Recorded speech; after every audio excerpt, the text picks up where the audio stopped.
Biglang bumuhos ang ulan. Wala akong payong. Upo-upo muna tayo dito.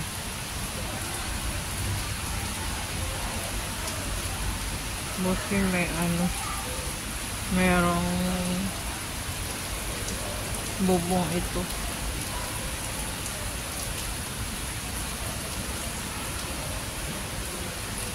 Sabihin ng amo, asan na kaya yung nagpa-check up, hindi na nakauwi. Maaraw naman kasi kanina.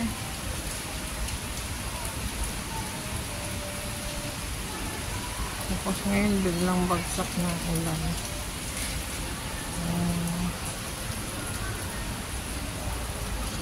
Tamad magdala ng payo. Ayan ang napala.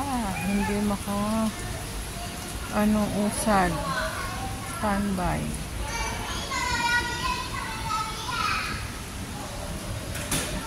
Nakapalingki naman na ako. Kaya lang yung mga tao sa loob ng bahay nag-uuras yun eh. Ang gagawin ko umulan.